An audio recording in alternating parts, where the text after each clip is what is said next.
ચલો વિદ્યાર્થી મિત્રો, 11 સાયન્સ આજે આપણે ચોથા ચેપ્ટરની શરૂઆત તરફ જઈ રહ્યા છીએ. ચોથા ચેપ્ટરની શરૂઆત. ચોથું ચેપ્ટર જે છે એ એકોર્ડિંગ ટુ થર્ડ ચેપ્ટર ઉપર જ છે, પણ ચોથા ચેપ્ટરમાં આપણે એક અક્ષ વધારવાની છે. એટલે કે ત્રીજા ચેપ્ટરમાં આપણે ખાલી એક અક્ષની જ વાત કરતા હતા, એક પરિમાણની જ વાત કરતા હતા. હવે અહીંયા આપણે 3Dની વાત કરવાની છે, ત્રિપરિમાણની ગતિની વાત કરવાની છે કે દ્વિપરિમાણીય ગતિ. તો દ્વિપરિમાણીય ગતિ વિશે આપણે ચર્ચા કરવાની છે. એટલે પહેલું ચેપ્ટર છે એનું થર્ડ ચેપ્ટર છે એનું નામ છે સુરેખ પથ પર ગતિ. જ્યારે આજે ચેપ્ટર નંબર 4ની જે શરૂઆત કરવા જઈ રહ્યા છે, ચેપ્ટર નંબર 4, તો એ ચેપ્ટર નંબર 4 છે એ સુરેખ પથ પર ગતિ છે. શું છે? સુરેખ પથ પર ગતિ. એ ચેપ્ટર નંબર 3 છે. જ્યારે આ જે છે સમતલમાં ગતિ.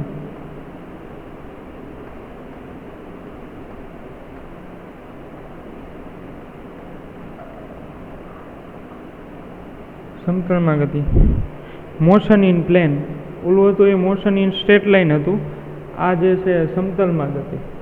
તો ચેપ્ટર નંબર 4 જે છે એ આખું સદિશ પર આધારિત છે. સદિશ અને અદિશનો બેઝિક ખ્યાલ તમે ત્રીજા ચેપ્ટરમાં જોયો છે, પણ આ ચેપ્ટર છે એ દિશા અને મૂલ્ય બંને પર આધારિત છે. આ ચેપ્ટરમાં જે છે નીટમાં ત્રીજું અને ચોથા ચેપ્ટરના કમ્બાઈન MCQ હોય છે.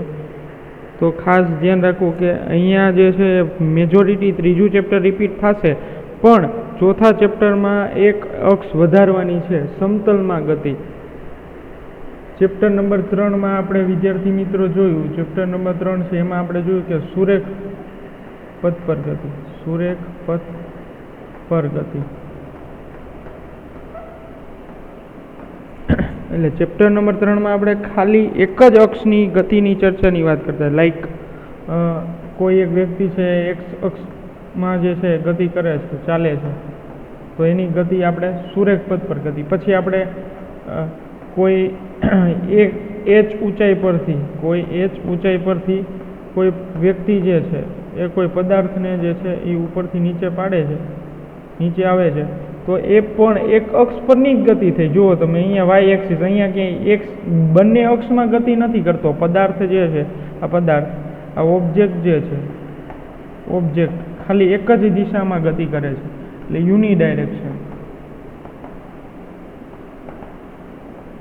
એક જ એક્સિસમાં ગતિ કરે છે. ચલો સમજાય વિદ્યાર્થી મિત્રો? સુરેખ પથ પર ગતિ, સમતલમાં ગતિ, સુરેખ પથ પર ગતિ, એટલે કોઈ પણ એક જ અક્ષમાં ગતિ થાય છે. આ ત્રીજા ચેપ્ટરમાં. હવે આપણે ચોથા ચેપ્ટરમાં શું એડ કરવાનું છે એ જોઈએ. તો ચેપ્ટર નંબર 4ની અંદર આપણે જે છે એ સમતલની ગતિ લેવાની, સમતલ પરની ગતિ, સમતલમાં ગતિ. સમતલ એટલે પ્લેન. સમતલ એટલે શું કહેવાય? પ્લેન. સમતલનો ઇંગ્લિશ વર્ડ છે પ્લેન. તો પ્લેનની અંદર આપણે x અક્ષની ગતિની ચર્ચા કરવાની છે અને y અક્ષની ગતિની ચર્ચા કરવાની. એટલે સપોઝ કે કોઈ પદાર્થ અહીંયા છે, તો એ y અક્ષનું પણ કંઈક મૂલ્ય ધરાવે, y અક્ષમાં પણ દિશા ધરાવે છે. સપોઝ કે આપણે કોડિંગ કરી દઈએ 1 2 3, 1 2 3. તો આને આમ લખી શકાય ને 2 3. આ જે છે એ x અક્ષ દર્શાવશે અને આ જે છે y અક્ષ. તો પદાર્થનું સ્થાન x અક્ષ પર 2 એકમ જેટલું છે અને y અક્ષ પર 3 એકમ જેટલું છે. ઇન શોર્ટ, સમતલમાં ગતિ એ આ રીતે છે. ખાસ યાદ રાખજો, બંને અક્ષનો ઉપયોગ કરવાનો છે. હવે એક પરિમાણના એક્ઝામ્પલ તો મેં તમને આપ્યા. પછી પાટા પર ચાલતી ટ્રેન, પાટા પર ચાલતી ટ્રેન. તો આ ટ્રેન જે ટ્રેક પર ચાલે છે એ પણ એક પરિમાણમાં ગતિ છે. પછી દ્વિપરિમાણની ગતિની વાત કરીએ તો કેરમ જે છે, આપણે કેરમ સ્પોર્ટ્સ એક્ટિવિટી છે, કેરમ રમતા હોય તો એની અંદર આ જે કેરમ બોક્સ છે ચલો આ કેરમ બોક્સ છે, તો એની અંદર વિદ્યાર્થી મિત્રો જો આ જે મેં ડાયાગ્રામ દોર્યો છે ને એ જ વસ્તુ અહીંયા આવે. સપોઝ કે અહીંયા 2 થી 3 જ આપણે નાની નાની જે છે એ કુકરીઓ લઈ લીધી છે. ચલો તો આ કેરમમાં હવે આ કુકરી જે છે આ તરફ ગતિ કરે તો એ 2 અક્ષમાં બે અક્ષને અનુસંધાને ગતિ કરે છે. એક્સ અક્ષને અનુલક્ષીને પણ ગતિ કરે છે અને વાય અક્ષને અનુલક્ષીને પણ ગતિ કરે છે. એ જ મેં અહીંયા દર્શાવ્યું છે.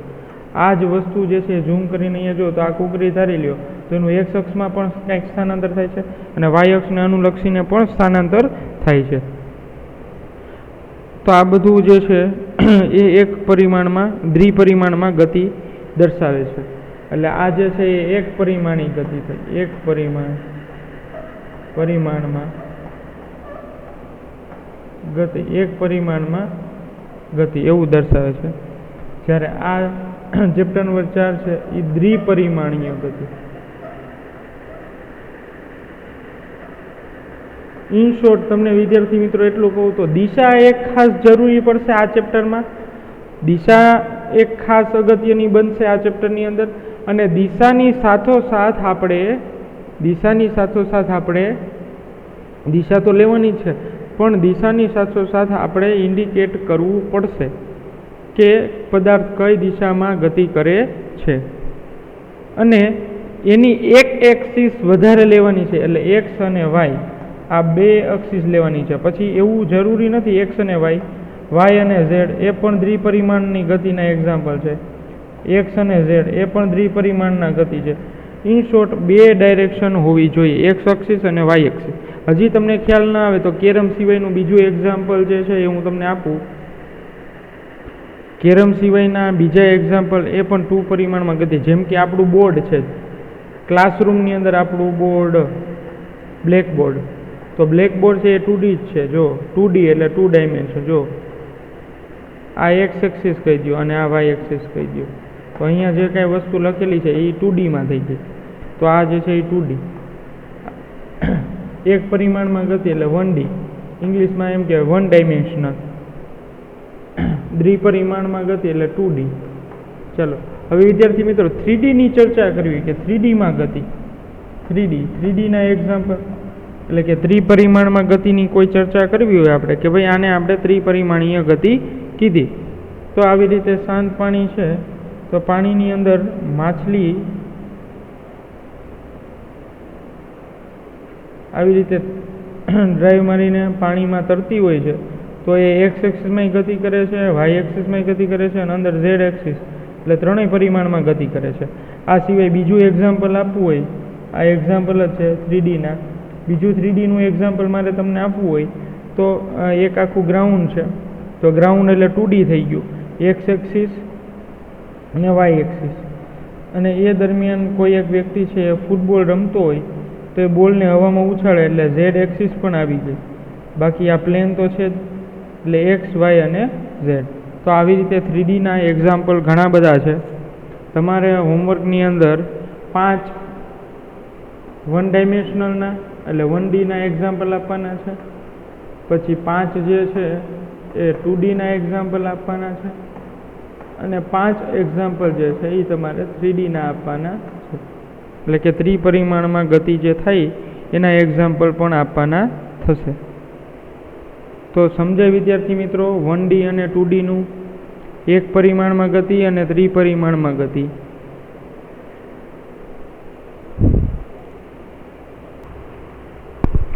સમજાય વિદ્યાર્થી મિત્રો? તમારે આટલું હોમવર્કમાં આપવાનું છે. 5 2Dના એક્ઝામ્પલ આપવાના છે, 5 3Dના એક્ઝામ્પલ આપવાના છે, 1Dના. આવી રીતે તો તમારે આટલું જે છે એ HW કરવાનું છે હોમવર્કમાં. ચલો તમને આઈડિયા આવે. આજે આપણે ચેપ્ટર સ્ટાર્ટિંગ કરતાં પહેલાં જે ચર્ચા કરવાની છે એ મારે આજ તમને સમજાવવાનું છે કે ત્રીજા ચેપ્ટરમાં અને ચોથા ચેપ્ટરમાં આપણે શું ડિફરન્સ રાખવાનો છે. તો આ જ ડિફરન્સ રાખવાનો છે. 2 થી 3 જ થિયરી ચોથા ચેપ્ટરમાં નવી આવશે, બાકી થર્ડ ચેપ્ટરનું જ આખું જે છે એ કોપી પેસ્ટ છે. થર્ડ ચેપ્ટરની કોપી પેસ્ટ છે. ખાલી 2 or 3 થિયરી જ નવી આવશે, બાકી બધું કોપી પેસ્ટ છે. અચળ પ્રવેગી ગતિના સમીકરણને ધ્યાનમાં રાખીને પણ બધું કોપી પેસ્ટ જ છે, પરંતુ અહીંયા તમારે એક્સ એક્સિસ અને વાય એક્સિસ બંનેનું ધ્યાન રાખવાનું છે. એટલે 2D 2 ડાયમેન્શન પર જ આખું ચેપ્ટર છે. એટલે વિદ્યાર્થી મિત્રો, ચેપ્ટર છે એ ઇઝી છે. સદિશ અને અદિશ વચ્ચે આપણે સમજવાનું છે કે સદિશ રાશિ કોને કહેવાય, અદિશ રાશિ કોને કહેવાય, સદિશ રાશિનું 2Dમાં શું મહત્ત્વ છે, આના ઉપરથી આપણે કઈ કઈ ભૌતિક ઘટના છે જે આપણે વ્યવહાર લાઈફમાં જોઈ શકીએ છીએ અને એને સમજવાનો પ્રયત્ન કરીએ છીએ. તો આખી બધી વસ્તુ જે છે એ એકદમ ઇઝી છે અને તમારે સમજવામાં પણ સહેલી છે. તો વિદ્યાર્થી મિત્રો, એટલું બધું હાર્ડ ચેપ્ટર હોતું નથી. ફિઝિક્સની અંદર ખાસ કરીને જો તમે સમજીને પ્રશ્નનો આન્સર આપશો તો તમને સમજીને કરેલું હશે તો એ તમને લાઈફ ટાઈમ યાદ રહેશે. ચલો, તો આપણે થોડું આગળ સમજીએ. આજે આજના લેક્ચરમાં આપણે ઇન્ટ્રોડક્શન બેઝ જ વાત કરવાની છે. હવે સદિશ જે છે એની જરૂર શા માટે પડે છે આ ચેપ્ટરની અંદર? ચોથા ચેપ્ટરની અંદર આપણે ચેપ્ટર નંબર 4માં આપણે રિક્વાયરમેન્ટ જે પડે છે સદિશ રાશિની રિક્વાયરમેન્ટ પડે છે, તો એ શા માટે પડે છે? ઇન્ટ્રોડક્શન બેઝ જ જાઉં છું. ચેપ્ટર આપણે જે ચાલુ નથી કર્યું. અને ખાસ તમને કહી દઉં કે ચેપ્ટરના બધા પોઈન્ટ તમારા આવી જશે, પણ આ ચેપ્ટર એવું છે કે આ ચેપ્ટર સિવાય અડધી વસ્તુ જે છે, આ જેટલું ચેપ્ટર છે એટલું હાફ પોર્શન મારે જે છે એ અલગથી તમને કરાવવો પડશે. કારણ કે નીટમાં થિયરી આવે છે અને ટેક્સ્ટબુકમાં તમને આપેલા નથી, અને નીટમાં એના બેઝ MCQ પણ એટલા બધા પૂછાય છે. તો મારે તમને બસ ખાલી એક જ વસ્તુ કે તમને જે છે conceptual plus NEET plus board આ વસ્તુ જે છે કવર થઈ જવી જોઈએ, આટલી વસ્તુ કવર થઈ જવી જોઈએ. તો એને અનુસંધાને આપણે વાત કરવા જઈ રહ્યા છીએ કે સદિશ રાશિની રિક્વાયરમેન્ટ શા માટે પડે છે ઇન ફિઝિક્સ. ફિઝિક્સની અંદર chapter number 4 motion in plane, એની અંદર આપણે સદિશ રાશિ શા માટે લઈએ છીએ? તો કે સુરેખ પથ પર પદાર્થની ગતિ દરમિયાન માત્ર 2 જ દિશાઓની શક્યતા હોય છે. સુરેખ પથ પર ગતિ એટલે ચેપ્ટર નંબર 3ની અંદર તો માત્ર 2 જ, કાં તો એક્સ એક્સિસ હોય છે અને કાં તો જે છે વાય એક્સિસ હોય છે. તો આ 2 જ એક્સિસ પર આખું હોય છે, એટલે કાં તો આ હોય છે અને આ અથવા તો આ either this or this, X direction or Y direction. હવે કન્ફ્યુઝન એ છે કે આ બંને વચ્ચે આપણે એ પ્રશ્નમાં આવી ગયા છીએ કે સદિશ રાશિની જરૂર જે છે એ ચેપ્ટર નંબર 4માં આપણે એટલે પડે છે કે ચેપ્ટર નંબર 4માં આપણે એક્સ એક્સિસની ચર્ચા કરવાની હોય છે અને વાય એક્સિસની પણ ચર્ચા કરવાની હોય છે. સાથે સાથે એક્સ એક્સિસ, તમારી જાણ ખાતર એક્સ એક્સિસ ઋણમાં પણ હોય છે, એક્સ એક્સિસ ઋણમાં પણ હોય છે અને વાય એક્સિસ પણ ઋણમાં હોય છે. ધન અને ઋણ બંને, એટલે સંજ્ઞા પ્રણાલીમાં પણ આપણને જે છે પ્રોબ્લેમ પડે કે ભાઈ કોઈ એક વ્યક્તિ છે એ એક્સ દિશામાં જાય છે, પણ કઈ ધન દિશા એક્સની કે ઋણ? તો આ ઘણા બધા ક્વેશ્ચન જે છે એ હોય છે. તો એના માટે પહેલાં તો તમે એક કાર્ટેશિયન કોઓર્ડિનેટનું તમને ખબર હોવી જોઈએ કે ભાઈ કયા ચરણમાં કઈ વસ્તુ જે છે એ પ્લસ અને માઇનસ આવશે. તો પહેલું ચરણ છે એમાં એક્સ પ્લસ આવશે અને વાય એક્સિસ છે એ પણ પ્લસ, એટલે એક્સ અને વાય બંને પ્લસ. પછી આ જે છે એ ફર્સ્ટ કોઓર્ડિનેટ છે, પહેલું ચરણ છે. પછી આ છે એ બીજું ચરણ છે. તો બીજા ચરણમાં શું થશે? તો જો બીજા ચરણમાં એક્સ એક્સિસ છે ને એ 0થી ડાબી બાજુ જાય છે, તો ડાબી બાજુની જે સંખ્યા રેખા આવતી હોય એ ઋણ આવતી હોય, તો ડાબી બાજુમાં એક્સ એક્સિસ છે એ ઋણ આવશે, જ્યારે વાય એક્સિસ જે છે એ વાય એક્સિસ વર્ટિકલી જે છે એ પ્લસ આવશે, લંબ રૂપે છે, એક્સ અક્ષને લંબ રૂપે છે, એટલે વાય એક્સિસ જે છે એ પ્લસ આવશે. તો વાયમાં હું લખી નાખું પ્લસ. ચલો, ત્યારબાદ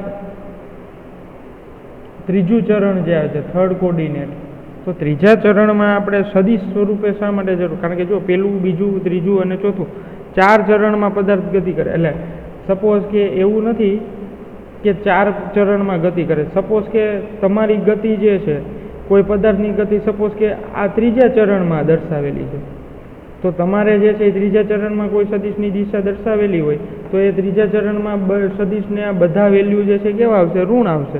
કારણ કે ત્રીજા ચરણમાં એક્સ એક્સિસ પણ ઋણ આવશે અને વાય એક્સિસ પણ ઋણ આવે છે. તો એ ખાસ યાદ રાખવાનું છે. જ્યારે ચોથું ચરણ છે ફોર્થ કોર્ડિનેટ છે, તો ચોથા ચરણની અંદર તમે વાત કરો તો એક્સ એક્સિસ છે એ પ્લસ આવે છે જમણી બાજુ, ઉગમ બિંદુથી જમણી બાજુ તરફ આવો તો એક્સ એક્સિસમાં પ્લસ આવે છે, ઉગમ બિંદુથી ઉપર બાજુ જાઓ તો વાય એક્સિસ પ્લસ આવે છે, ઉગમ બિંદુથી નીચે જાઓ તો વાય એક્સિસ ઋણ આવે છે. તો એક્સ એક્સિસ અને વાય એક્સિસ ચોથા ચરણમાં શું આવશે? તો કે ચોથા ચરણમાં એક્સ એક્સિસ પ્લસમાં આવે છે. શેમાં આવે છે વિદ્યાર્થી મિત્રો? પ્લસમાં આવે છે. જ્યારે વાય એક્સિસ જે છે એ ચોથા ચરણમાં શેમાં આવશે? ઋણમાં. તો આ કોર્ડિનેટ તમને ખાસ ખ્યાલ હોવી જોઈએ. હવે હું તમને થોડા એક્ઝામ્પલ આપું કે જેથી કરીને તમને પ્રેક્ટિસ થઈ જાય કે કયા ચરણમાં કઈ વસ્તુ હોય તો એને પ્લસ લેવી કે ઋણ લેવી. ત્યારબાદ સદિશની મહત્વતા એટલા માટે વધી જાય છે આ ચેપ્ટરમાં કારણ કે બે એક્સિસમાં આ જો 4 ચરણ છે, બે એક્સિસ એક્સ અને વાય, અને એક્સ એક્સિસ અને વાય એક્સિસથી જે કોર્ડિનેટ બને છે કાર્ટેશિયન કોર્ડિનેટ, તો કાર્ટેશિયન કોર્ડિનેટ તમે લગભગ 10મા ધોરણમાં પણ ભણી ગયા છો અને આલેખ પણ આવે છે અને તમને એ પણ આઈડિયા આવી ગયો છે ત્રીજા ચેપ્ટર પરથી કે ફિઝિક્સની અંદર ગ્રાફની કેટલી મહત્વતા છે, ફિઝિક્સમાં ગ્રાફનું કેટલું ઇમ્પોર્ટન્સ છે એ પણ તમને ખ્યાલ હોવો જોઈએ.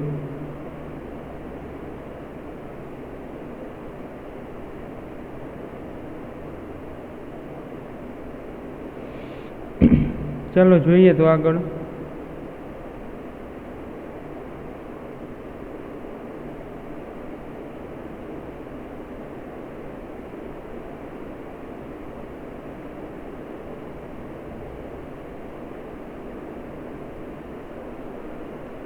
હવે સ્થાનાંતર, સ્થાન, વેગ, પ્રવેગ એ આ 4 ચરણમાંથી કોઈ પણ ચરણમાં ગતિ કરતા હોય તો વિદ્યાર્થી મિત્રો તમને ખબર હોવી જોઈએ કે 4 ચરણમાંથી કયા ચરણમાં કયો પદાર્થ કઈ ગતિ કરે છે અને એના ઉપરથી તમે એની સંજ્ઞા પ્રણાલી આપી શકો. રાઈટ, સંજ્ઞા પ્રણાલી આપી શકો. પહેલું ચરણમાં પદાર્થ ગતિ કરતો હોય તો એ બંને પ્લસ આવશે, એક્સ એક્સિસ અને વાય એક્સિસ. બીજા ચરણમાં જો પદાર્થ ગતિ કરતો હોય તો એક્સ એક્સિસ ઋણ આવશે અને વાય એક્સિસ ધન આવશે. ત્રીજા ચરણમાં પદાર્થ ગતિ કરતો હોય તો બંને ઋણ આવશે અને જ્યારે ચોથા ચરણની વાત હોય ત્યારે એક્સ પ્લસ થઈ જશે અને વાય ઋણ થઈ જશે. તો આ રીતે આપણે સમજવાનું છે કે સમતલમાં ગતિમાં સદિશ રાશિની શા માટે અગત્યતા છે.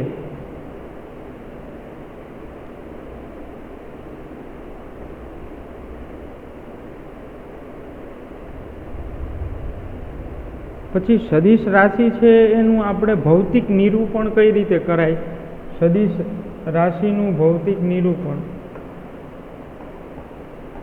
સદિશ રાશિનું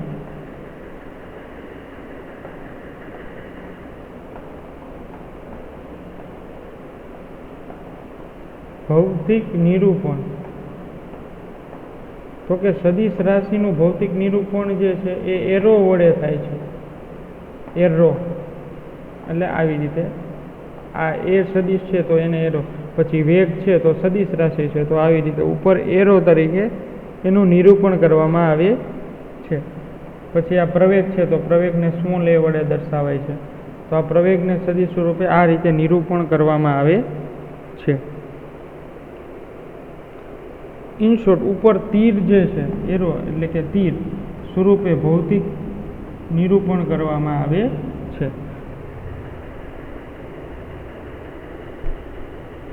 તો આજના લેક્ચરમાં હવે હું તમને એક્ઝામ્પલ આપી દઉં, પછી આજનું લેક્ચરનું ઇન્ટ્રો જે છે એ કમ્પ્લીટ કરીને આપણે એમાં આગળ વધવાનો પ્રયત્ન કરીએ.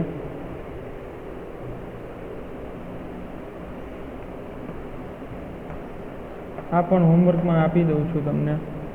X axis, y axis, in short દ્વિપરિમાણમાં ગતિ એટલે એક્સ અને વાયમાં ગતિ, પણ કયા ચરણમાં ગતિ છે એ તમારે મને કહેવાનું છે. હું તમને યામ આપી દઉં છું.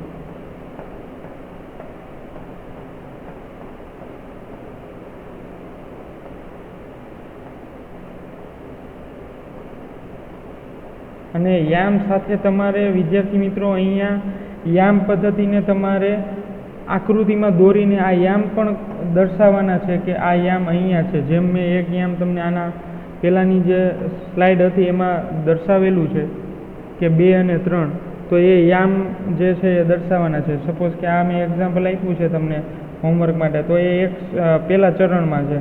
તો પહેલા ચરણમાં 4 x અક્ષનું મૂલ્ય લેવાનું છે, 4 એકમ x અક્ષ લેવાના છે, અને જ્યારે 3 એકમ જે છે એ y અક્ષમાં લેવાનું છે. તો આનું નિરૂપણ તમારે મને દર્શાવવાનું છે. ટેક્સ્ટ હોમવર્કની અંદર તમારે કમ્પ્લીટ કરીને મને આપવાનું છે.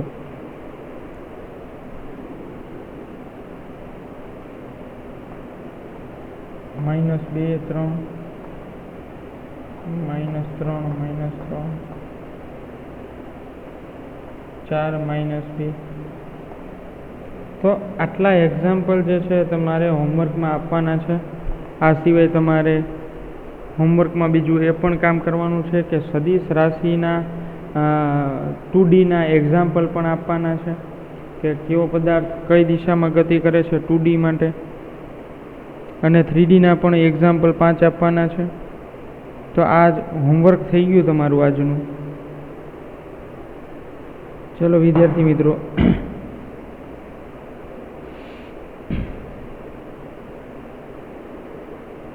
હવે વિદ્યાર્થી મિત્રો સદિશ રાશિ ઉપર જ વધારે આ ચેપ્ટરનો આપણો બેઝ છે. તો જે લોકોને સદિશ રાશિ એટલે શું, સદિશ રાશિ અને અદિશ રાશિના ગુણધર્મ નથી ખબર, તો એ લોકોએ આપણા ચેપ્ટર નંબર 3ના વિડીયો લેક્ચર જે છે એ કમ્પ્લીટલી જોવાના છે. જો તમે ચેપ્ટર નંબર 3ના બધા વિડીયો જોશો તો તમને આઈડિયા આવી જશે કે સદિશ રાશિ અને અદિશ રાશિ વચ્ચે શું ડિફરન્સ છે. તો જ તમને આ ચેપ્ટરમાં મજા આવશે, આ ચેપ્ટરમાં ઇન્વોલ્વ રહેશો. અહીંયા 2 છે, 5 અને 2, -5 અને 2, તો જ આ ચેપ્ટરમાં તમે ઇન્વોલ્વ રહેશો. તો વિદ્યાર્થી મિત્રો તમને એક રિક્વેસ્ટ છે કે જો તમારે 3rd ચેપ્ટર કમ્પ્લીટ નથી થયું, અથવા તો 3rd ચેપ્ટરમાં કોઈ પણ સ્ટુડન્ટને નાનો એવો પણ ક્વેરી હોય, ક્વેશ્ચન હોય, તો એ મને જે છે એ કહી શકે છે. પરંતુ તમારે જો કોઈ પ્રોબ્લેમ હશે 3rd ચેપ્ટરમાં, તો 4th ચેપ્ટરમાં તમે મિત્રો આગળ વધી શકશો નહીં. તો એમાં આગળ વધવા માટે તમારે આ વસ્તુ ક્લિયર રાખવાની થાય. એટલે સદિશ અને અદિશના ગુણધર્મો જે છે આ ચેપ્ટરમાં આવશે, સદિશ અદિશના ગુણાકાર આવશે. એ બધી વસ્તુ આપણે જે છે સ્ટેપ બાય સ્ટેપ જોવાની છે. ટેક્સ્ટબુકની તમે લોકો ચિંતા ન કરતા, ટેક્સ્ટબુક આખી આવી જશે. એ સિવાય પ્લસમાં તમારે ચેપ્ટર જે 4th છે એનો બીજો આખું ચેપ્ટર અને અડધું ચેપ્ટર બીજું હું તમને એક્સ્ટ્રા કરવા જઈ રહ્યો છું આજથી. તો એનું પણ તમારે ખાસ ધ્યાન રાખવાનું છે કે એવું નથી રાખવાનું કે સર આ તો આવું ટેક્સ્ટબુકમાં નથી. પરંતુ જો તમે નીટ માટેની અને JEE માટેની તૈયારી કરતા હોય તો નીટ અને JEEમાં આ બધી વસ્તુ પૂછાય છે અથવા તો પૂછાઈ ગયેલી હોય છે. તો એનું તમારે ખાસ ધ્યાન રાખવાનું છે. તો પહેલા ચેપ્ટરમાં આપણે અહીંયા ઇન્ટ્રોડક્શન કમ્પ્લીટ કરીએ છીએ.